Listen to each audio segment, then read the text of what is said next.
저는 올해 38세 돌싱남입니다. 결혼생활 3년 동안 저는 천국과 지옥을 경험하고 마음에 지울 수 없는 상처를 받았습니다. 저는 일식집을 운영하고 있습니다. 한때 저의 아내였던 그 여자는 우리 식당의 단골 손님이었지요. 그 여자는 매일 저녁 같은 시각 제가 운영하는 일식집에 혼자 와서 어떤 날은 스시, 어떤 날은 탕, 어떤 날은 사케동을 시켜 먹으며 조용히 저녁 식사를 하고 현금을 내고 나갔습니다. 조용하고 단정한 아가씨였습니다. 매일 찾아오는 단골 손님이라 오실 때마다 서비스도 드리고 이런저런 안부도 묻게 되는 사이가 되었지요. 그런데 어느 날 갑자기 그 여자 손님이 오지 않는 겁니다. 저는 이사를 갔나? 무슨 일이 있나? 걱정이 되었지만 연락해볼 길이 없었죠. 한 열흘 정도 모습을 전혀 보이지 않다가 그 여자 손님은 다시들 오던 시각에 식사를 하기 위해 제 가게를 찾아왔습니다. 그동안 안 오셔서 궁금했다고 무슨 일 있으시냐고 물었더니 그 여자 손님은 밝게 웃으면서 부모님 계신 캐나다에 다녀왔다는 겁니다. 부모님께서 캐나다에 사시냐고 물었더니 그 여자 가족은 모두 캐나다 영주권자여서 가족들은 다 캐나다에 살고 있고 자기도 캐나다에서 직장을 다니고 있었는데 회사 일 때문에 3년 동안 한국에 머물게 됐다는 겁니다. 그래서 한국에 아는 사람도 많이 없고 친한 사람도 없어서 늘 혼자 와서 저녁을 먹는다고요. 그런데 꽤 오랫동안 혼자 밥을 먹다 보니 부들 외로워서 연애라도 하고 싶다고 하더라고요. 저는 그날 그 여자 손님과 이런저런 얘기를 하면서 서로에 대해 조금씩 알게 되었습니다.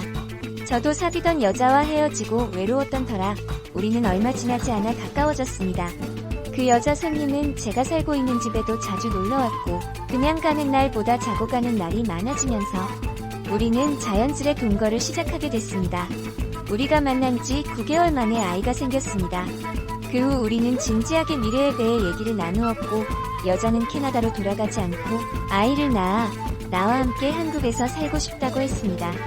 다니던 회사를 그만두는 것은 너무나 섭섭하지만 평생 함께하고 싶은 사람이 생겼으니 회사를 그만두어도 괜찮고 가족을 자주 못 봐도 괜찮다고 했습니다. 자기는 저와 우리 아기기만 있으면 된다고요.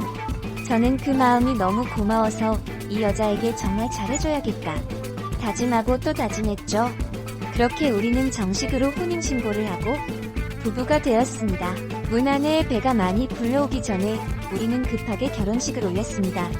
아내의 부모님의 캐나다에서 자주 오기 힘드시니 결혼식 전날 우리 부모님과 상견례를 하고 다음날 결혼식을 올렸습니다. 아내 쪽 하객이 우리 집 절반도 안 되었지만 부모님이 외국에 계신 지가 오래되었으니 당연하다 생각했고 저는 아무런 의심도 하지 않았습니다. 결혼하고 예쁜 딸도 태어났고 우리는 큰 문제 없이 잘 지냈습니다. 저는 아내가 가족들이 멀리 있어 외로울까봐 아내가 하고 싶다는 건 다 해주었습니다. 차가 필요하다고 해서 차도 새로 마련해 주었고 부모님께 용돈을 드리고 싶다고 하면 넉넉하게 돈도 내주었고요. 우리는 가족이니까 그런 건 당연한 거라 생각했습니다. 하루는 일을 마치고 집에 들어갔는데 아내가 울고 있는 겁니다.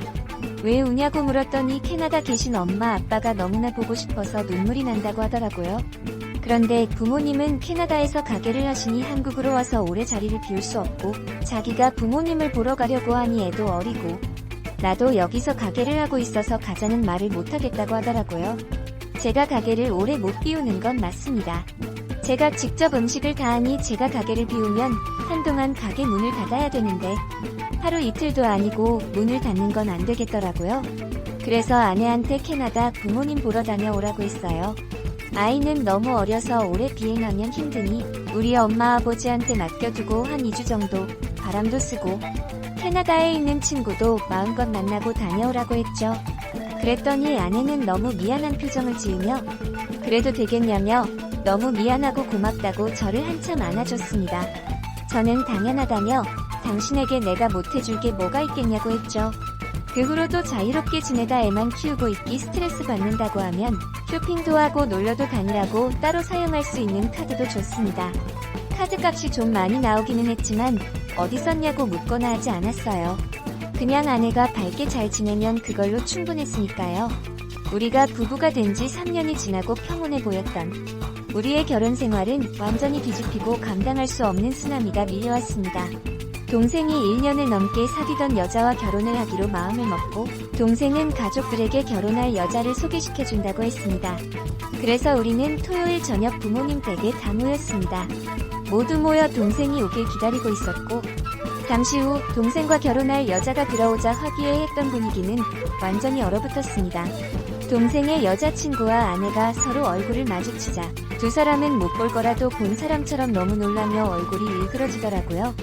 왜 그러냐고 서로 아는 사이냐고 하니까 아는 사이 맞다며 아내는 애써 태어난 척 오랜만이라며 반갑다며 인사를 하는데 동생의 여자친구는 뭔가 불안한 표정을 감추지 못하더라고요.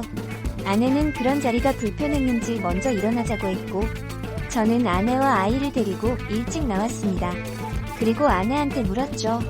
비아리 서로 어떻게 알고 어떤 사이였냐고요.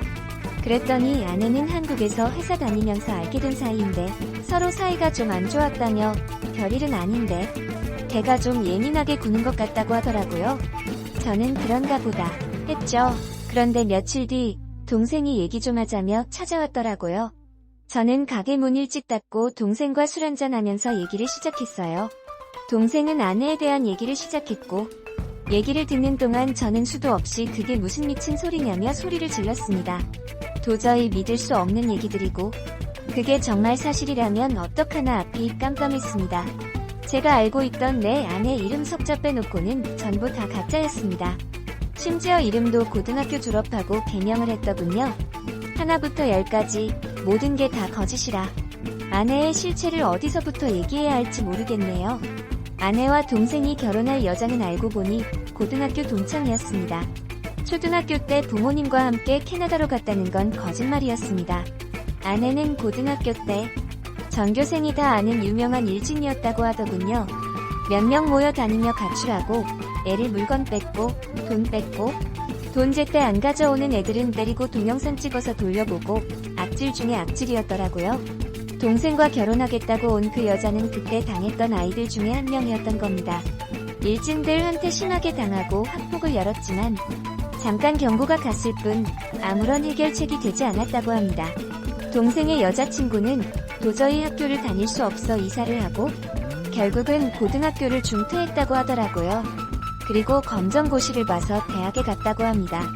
그 후 일진 중에 짱이었던 아내는 고등학교 다닐 때 임신을 했는데 그 사실이 학교에 알려지면서 퇴학을 당하게 되었다고 하더라고요. 그 뒤로 집을 나와서 혼자 살다 부모, 가족들과 연락도 완전히 끊고 혼자 막 살았던 겁니다. 가족들이 캐나다 영주권자라는 사실, 캐나다에서 공부하고 직장을 구해서 3년간 한국에 머물게 되었다는 사실 모두 거짓말이었고 결혼식 하객으로 온 사람들은 모두 하객 알바들이었습니다. 처음부터 끝까지 진실된 것은 하나도 없었습니다. 처음에 저는 그 얘기를 믿을 수 없었습니다. 꿈에서도 생각지 못했던 일이었으니까요. 그런데 그 사이 아내는 동생의 여자친구를 찾아가서 협박을 했고 아내의 목소리가 녹음된 협박 내용을 들어보니 저는 뭐가 어떻게 된 건지 모든 게 확실해졌습니다. 녹음된 내용을 이랬습니다. 자기는 아이도 낳고 이제야 자리 잡고 살고 있으니 자기 인생 방해하지 말라고요. 만약 네가 고등학교 때 일을 입 밖으로 꺼내서 남편은 물론 시댁 식구의 귀에 들어가게 하면 그 뒤일은 네가 감당이 안 될 거라고요. 그리고 너랑 나랑 둘이 한 집 식구는 될 수 없으니 당장 도련님하고 헤어지라고요. 네가 알아서 안 떠나면 내가 어떻게든 떠나게 만들어주겠다며 좋은 말 할 때 떠나든지 어디 한 군데 병신이 돼서 떠나든지 알아서 하라고요. 듣는 동안 제가 소름이 돋을 정도로 아내였던 그 여자는 온갖 악질적인 기들을 늘어놓았습니다. 그 얘기들만 들어도 고등학교 때 어떻게 살았는지 상상이 가더군요. 저는 동생과 얘기 나눈 그 다음날 경찰서로 가서 아내의 전과 기록을 떼보았습니다. 나이도 얼마 안 됐는데 폭행에 사기까지 전과 3범이었습니다. 정말 치가 떨리고 온몸에 소름이 돋았습니다. 그뿐만이 아닙니다. 고등학교 때 임신에 낙태 경험까지 있는 여자가 낳은 저 아이 과연 내 아이가 맞는지 의문이 갔습니다. 유전자 검사 확인했죠. 역시 제 아이가 아니더군요. 부모님이 보고 싶다며 울고불고 했을 때 그때 캐나다를 가긴 갔지만 혼자가 아니었습니다. 고등학교 때부터 알고 지내던 양아치가 있었는데 그 양아치랑 캐나다에서 신나게 놀다 오고 제가 출근하면 애를 데리고 그 양아치 집으로 가서 놀다가 저녁이면 집으로 돌아왔습니다. 제가 벌어준 돈, 제가 준 카드, 그냥 야치 먹여 살리느라 열심히 쓰고 다녔더라고요. 그 아이는 아마도 그 양아치의 아이거나 그것도 아니면 다른 어떤 놈의 아이겠지요. 경찰에 넘기기 전 아내가 조금이라도 과거 일을 뉘우치고 반성한다면 저도 최소한 인간으로서 살아갈 수 있는 기회는 주려고 했습니다. 그래서 동생과 동생의 여자친구를 불러놓고 네가 나에게 속였던 모든 사실, 그리고 고등학교 때 네가 저질렀던 악질 같은 행동들 무릎 꿇고 사죄하라고 했습니다. 기대도 안 했지만 역시나 사죄 따위는 없었습니다. 과거에 대해서 절대 발설하지 말라고 했는데 이렇게 다 알린 사실을 알게 되자 숨겨왔던 본성이 나오더군요. 아내는 입에 담지 못할 온갖 욕과 악담을 쏟아부으며 소리를 질러댔고 광견병이라도 걸린 사람처럼 눈이 뒤집혀져 주변에 있는 온 물건들을 다 부셨습니다. 저는 왜 속였냐, 사실대로 왜 말하지 않았냐 묻지도 않았습니다. 손톱만치 남은 정까지 완전히 떨어졌으니까요. 집을 나가라고 하니 온갖 타락을 하며 끝까지 버티기에 저는 경찰에 신고해서 끌어냈습니다. 그리고 바로 사기 결혼으로 인한 혼인 취소 소송을 제기했습니다. 뿐만 아니라 동생의 여자친구에게 했던 협박 사실까지 모두 경찰에 넘겼습니다. 합의가 없는 것은 물론 위자료 청구 소송, 사기 결혼에 대한 실형까지 요구했습니다. 그 여자는 저에게 받았던 모든 것을 다 뺏기고 실형 3년 6개월을 받았습니다. 전과 기록이 하나 더 추가된 거죠. 그 여자 3년 6개월 살고 나오면 실제 나이 38이겠네요. 그때 나오면 지 버릇게 못 준다고 또 누구를 꼬셔서 사기를 치고 다닐지 모릅니다. 저는 정말 바보같이 악명 높은 일진 사이코한테 당해서 큰 상처를 받았지만 다른 분들은 여자나 남자를 만날 때 조금이라도 의심스러운 점이 있으면 전과 기록이나 살아온 시간을 반드시 확인해 보시기 바라며 이 글을 씁니다. 저 같은 피해자가 없길 바라는 마음에서요. 긴 얘기 들어주셔서 감사합니다.